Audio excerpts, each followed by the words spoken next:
Okay, good morning, class. Or good afternoon. Ooh, it's after lunch. We are going to pick up where we left off on chapter 5. So on our comprehension pages, we are at number 7, the business of trading.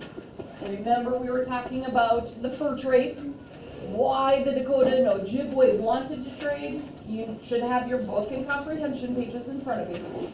So you need to think about why the Dakota and Ojibwe wanted to trade, what they were getting out of it, why the Europeans coming over, those fur traders, why did they want to trade, what were they getting out of it.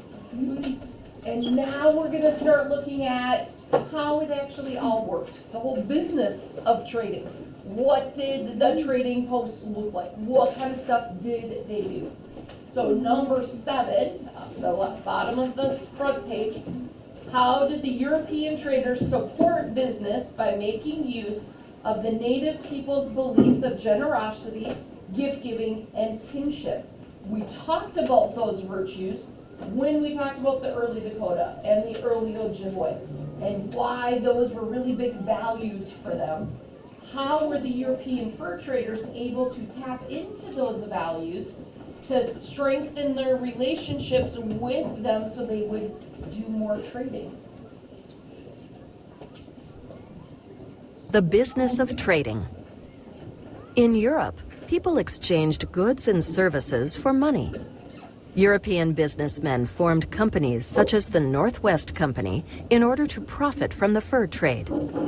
Company owners and investors, those who put their own money into a company to help it grow, became wealthy by acquiring furs from American Indians in North America and selling those furs in London and Paris.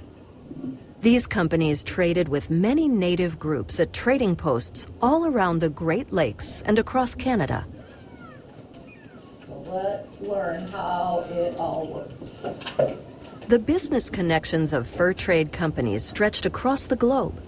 Companies bought goods from around the world to trade with the American Indians.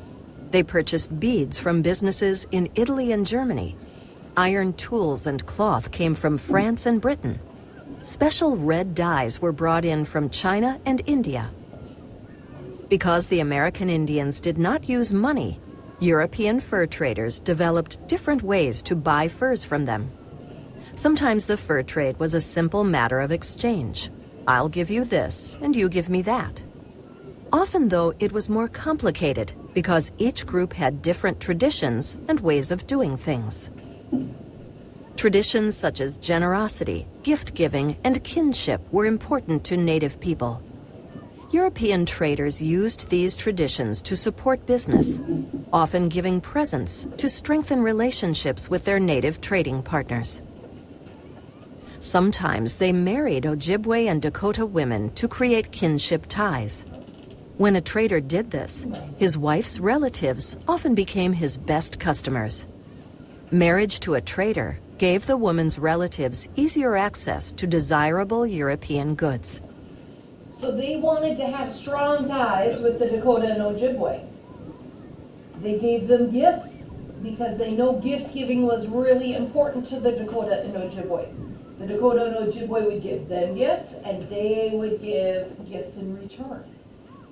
Kinship ties, those strong family ties that they had, they knew was very important. So they might marry somebody that was Dakota or Ojibwe, and then all of their family became their best customers. They would go to somebody that they know. You married my cousin, I'm going to trade with you, not some random other person.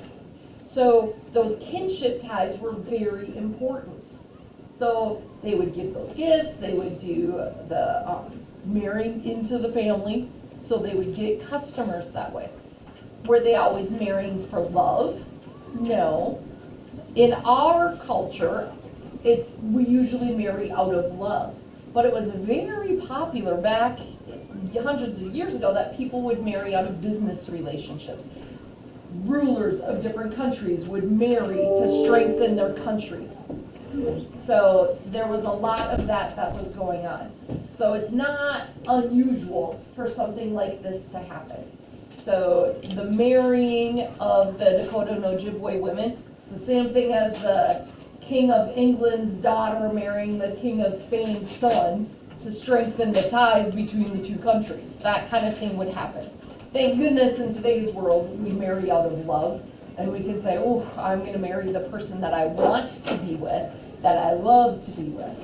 It was different back then. All right, big business, big changes. I know Mrs. Today is getting ready to come in. We've got like another minute. We're going to see how far we can get.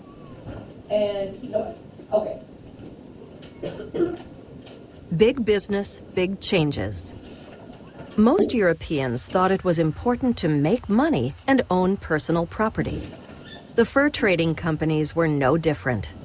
Owners and investors, those who put their own money into a company to help it grow, became wealthy by bringing beaver and muskrat furs from North America to London and Paris. Trade with the Dakota and Ojibwe was one part of this far-reaching business. These companies also had trading posts all around the Great Lakes and across what is now Canada. Okay, we are going to pause here because we are going to have art class and we will pick up after art.